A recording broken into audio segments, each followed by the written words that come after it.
হযরত ওমর রাদিয়াল্লাহু তাআলা আনহু, যার পবিত্র নামে আজও সারা বিশ্বের মুসলমান গর্ববোধ করিয়া থাকেন। দীর্ঘ 1400 বছর পরেও যার নাম শুনিলে কাফিরদের হৃদয় কম্পন উপস্থিত হয়, সেই হযরত ওমর রাদিয়াল্লাহু তাআলা আনহু ইসলাম গ্রহণের পূর্বে মুসলমানদেরকে উৎপীড়ন করিতেছিলেন। এমনকি হুজুর সাল্লাল্লাহু আলাইহি সাল্লামকে কতল করার জন্য তাহার চেষ্টার কোনো ত্রুটি ছিল না। একদিন কাফেরগণ পরামর্শ সভায় প্রস্তাব করিল, এমন কে আছে যে মুহাম্মাদের মাথা আনিয়ে দিতে পারিবে? ওমর দাঁড়িয়ে বলিলেন, আমি পারিব। সকলে এক বাক্যে বলিয়া উঠিল, হে মুহাম্মদ, তোমার দ্বারাই সম্ভব। তখন ওই উন্মুক্ত তরবারি হাতে ওমর মহানবী সাল্লাল্লাহু আলাইহি সাল্লামকে হত্যা করিতে রওনা হলেন। পথে মধ্য জহরা বংশীয় সাহাদ বিন আক্কাজ নামক এক ব্যক্তির সহিত তার সাক্ষাৎ হয়। তিনি জিজ্ঞাসা করিলেন, ওমর, কোথায় যাইতেছ? উত্তরে বলিলেন, মুহাম্মদকে হত্যা করিতে যাইতেছি।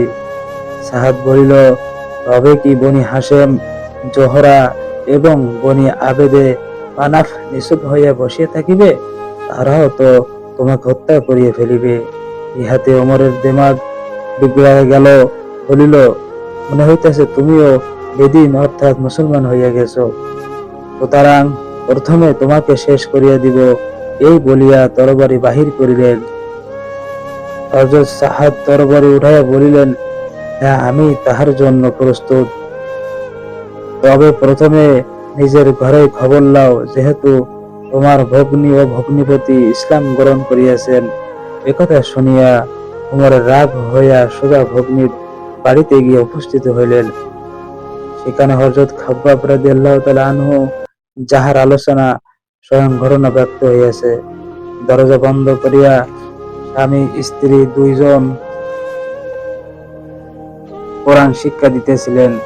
ওমরের স্বর শুনিয়াই খাব্বাব রাদিয়াল্লাহু তাআলা ঘরের এক কোণে আত্মগোপন করিয়া গেলেন, কিন্তু কোরআনের আয়াত সম্মিলিত কাগজখানা যথা স্থানে রইয়া গেল।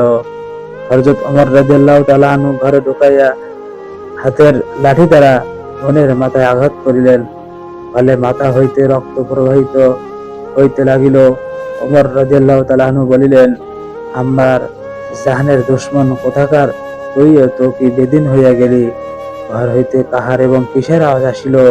তাহারা বলিলেন, কথাবার্তা বলিতেছিলাম। ওমর রাদিয়াল্লাহু তাআলা আনহু বলিলেন, তোমরা কি নিজের ধর্ম ত্যাগ করিয়া অন্য ধর্ম গ্রহণ করিয়াছ? ভগ্নীপতি বলিলেন, সেই দিন যদি সত্য হয়, তবে আর বাধা কিসের? ওমরের রাগ অধীন হইয়া তাহার দাড়ি ধরিয়া জমিনের উপর ফেলিয়া বেদম প্রহার করিতে লাগিলেন। বোন তার স্বামীকে উদ্ধার করিতে গেলে তাহার মুখে এমন এক চড় মারিলেন যে মুখ হইতে রক্ত ঝরিয়াতে লাগিল। ওমরের বোন মার খাইয়া বলিয়া উঠিলেন, আমরা সত্য ধর্ম গ্রহণ করিয়াছি, এখন যাহা ইচ্ছা তাহাই তুমি করিতে পারো। অবশেষে উভয়ের করুণ অবস্থা দেখিয়া ওমরের অন্তরে কিছুটা দয়ার সঞ্চয় হইল এবং বলিয়া উঠিলেন, আমাকে দেখাও তো, তোমরা কি করিতেছিলে?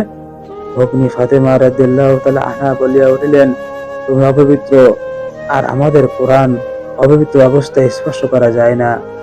ওমরের বারংবার বলা সত্ত্বেও ভগ্নী ওযু গোসল ব্যতীত ভাইয়ের হাতে কালেমাকে পাকের টুকরা দিলেন না।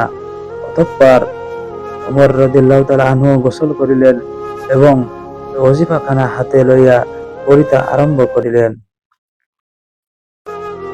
সত্যি সত্যি আমি আল্লাহ, আমি ব্যতীত আর কোনো মাহবুদ নাই, সুতরাং তোমরা আমার উপাসনা করো এবং আমার স্মরণের উদ্দেশ্যে নামাজ কায়েম করো। এই আয়াত পাঠ করা মাত্রই মানব পরে এক অরূপ ঝংকার অনুভূতি হইল, তাহার অবস্থা পরিবর্তন হইল। হঠাৎ বলিয়া উঠিলেন, আমাকে মুহাম্মদ সাল্লাল্লাহু আলাইহি ওয়াসাল্লামের নিকট লইয়া চলো। এই উক্তি শ্রবণ করা মাত্রই হযরত খাব্বাব রাদিয়াল্লাহু তাআলা আনহু ঘরের কোণ হইতে বাহির হইয়া পড়িলেন এবং বলিয়া উঠিলেন, হে ওমর, সুসংবাদ গ্রহণ করুন। গতকাল বৃহস্পতিবার রাতে হুজুরে পাক সাল্লাল্লাহু আলাইহি ওয়াসাল্লাম দোয়া করিয়েছেন, হে পরওয়ারদিগার, ওমর এবং আবু জেহেলের মধ্যে যাহাকে তুমি পছন্দ করো তাহাকে মুসলমান করিয়া ইসলামের শক্তি বৃদ্ধি করো। মনে হইতেছে তোমার শানে হুজুরে পাক সাল্লাল্লাহু আলাইহি ওয়াসাল্লাম দোয়া কবুল হইয়াছে। অতঃপর সকালে মিলিত হইয়া প্রিয় নবী জি সাল্লাল্লাহু আলাইহি সাল্লামের খিদমতে হাজির হন। শুক্রবার সকালবেলা হযরত ওমর রাদিয়াল্লাহু তাআলা আনহু পবিত্র ইসলাম ধর্মে দাখিল হন। তাহার ইসলাম গ্রহণের সাথে সাথেই কাফেরদের শক্তি সাহস ভাঙ্গিয়া পড়িল। তবুও মুসলমানদের সংখ্যা তখন পর্যন্ত খুবই নগণ্য ছিল। এজন্য সারা আরবের কাফেরগণ চিন্তা ফিকির করিতে লাগিল, কি করিয়া মুসলমানদেরকে নিফাত করা যায়। তবে হযরত ওমর রাদিয়াল্লাহু তাআলা আনহু ইসলাম গ্রহণের পর হইতে মুসলমানেরা মক্কার মসজিদে নামাজ পড়িতে আরম্ভ করিয়াছিলেন। হযরত আব্দুল্লাহ বিন মাসউদ রাদিয়াল্লাহু তাআলা আনহু বলেন, হযরত ওমরের ইসলাম গ্রহণ মুসলমানদের জন্য এক বিরাট বিজয় ছিল। তার হিজরত মুসলমানদের জন্য সাহায্য, তার খেলাফত ছিল মুসলমানদের জন্য রহমত স্বরূপ। আল্লাহ তোমাকে সম্মানিত করিয়াছেন, তুমি পথভ্রষ্ট ছিলে, আল্লাহ পাক তোমাকে হিদায়াত দিয়েছেন। তুমি অপবিত্র ছিলেন, আল্লাহ পাক তোমাকে ইজ্জত দান করিয়াছেন, আবার মানুষের বাদশা বানাইছেন। এখন তোমার নিকট একজন ফরিয়াদি আসিয়া তার উপর জুলুমের বিচার প্রেরিত হইল, আর তুমি তাহাকে উল্টা বেদাঘাত করিয়া বসিলে। কাল কিয়ামতের মাঠে তুমি কি জবাব দিবে? অনেকক্ষণ পর্যন্ত তিনি এভাবেই নিজেকে ধিক্কার দিতে থাকেন। তার গোলাম হযরত আসলাম রাদিয়াল্লাহু তাআলা আনহু বলেন, আমি একদিন হুজুর পাক সাল্লাল্লাহু আলাইহি ওয়াসাল্লামের সঙ্গে মদিনার নিকট আরবা নামক স্থানে যাইতেছিলাম। জওয়ান ভিন প্রান্তে কোন অবস্থায় আগুন দেখা গেল। হযরত ওমর রাদিয়াল্লাহু তাআলা বলিলেন, কোন কাফেলা হইব, রাত্র হইতে যাওয়ার শহরে প্রবেশ করিতে পারে, তাই না তাই মাঠেই তাঁবু ফেলিয়াছি, চলো উহাদের খাবার নিয়ে আসি। প্রয়োজন বোধে তাহাদের পাহারার ব্যবস্থা করিতে হইবে। সেখানে গিয়ে দেখিতে পাইলেন একটি মেয়ে লোক বসিয়া আছে, তার পাশে পাশে কয়েকটি ছেলে মেয়ে চিৎকার করিয়া কান্নাকাটি করিতেছে। চুলায় আগুন জ্বলিতেছে, উপরের পানি ভর্তি একটি পাতিল রহিয়াছে। হযরত ওমর রাদিয়াল্লাহু তাআলা আনহু সালাম করিয়া নিকটে আসিবার অনুমতি চাইলেন।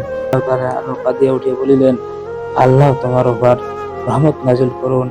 ওমর তোমাদের অবস্থা কি করিয়া জানিবে? মেয়ে লোকটি বলে উঠিল, এটা কেমন কথা যে তিনি আমাদের আমির বানিয়েছেন, অথচ আমাদের কোনো খবর রাখিবেন না? হযরত আসলাম রাদিয়াল্লাহু তাআলা আনহু বলেন, ইহা শ্রবণ করিয়া হযরত ওমর রাদিয়াল্লাহু তাআলা আনহু আমাকে সঙ্গে করিয়া আসিলেন এবং বাইতুলের মাল হইতে কিছুটা আটা, খেজুর, চর্বি, কাপড়, কয়েকটি টাকা লইয়া একটি বস্তায় ভর্তি করিলেন। অতঃপর বলিলেন, এই বোঝা আমার পিঠে উঠাইয়া দাও। এইভাবে কাফেরগণ অনুরোধ করার পর তিনি বলিলেন, এটা কিয়ামতের দিন কি আমার পাপের বোঝা তুমি উঠাইবে? ইহা আমাকে বহন করিতে হবে, কেননা এর ব্যাপারে কিয়ামতে আমাকে প্রশ্ন করা হইবে।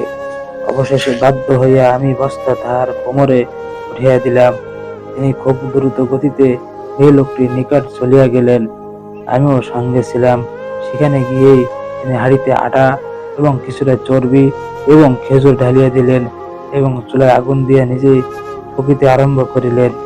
হযরত আসলাম রাদিয়াল্লাহু তাআলা আনহু বলেন, আমি দেখিতেছিলাম তার ঘন দাড়ির ভিতর দিয়ে ধোঁয়া বাহির হইতেছে। খাবার তৈরির পর তিনি নিজ হাতে শিশুদিকে খাওয়াইলেন। শিশুরা খাবার খেয়ে হাসিতে হাসিতে বেশ খেলায় লিপ্ত হয়ে গেল। অবশিষ্ট খানা মেয়ে লোকটি হাতে তুলিয়া দিলেন। সে খুব আনন্দিত হইয়া বলিতে লাগিল, আল্লাহ পাক তোমাকে উপযুক্ত পুরস্কার দান করুক। উমরের স্থল তোমাকে খলিফা করা উচিত ছিল। হযরত ওমর রাদিয়াল্লাহু তাআলা আনহু তাহাকে সান্ত্বনা এবং বলিলেন, আমি এই জন্য আসিয়াছি যে আমি প্রথমে তাহাদেরকে কান্না অবস্থায় দেখিয়েছিলাম,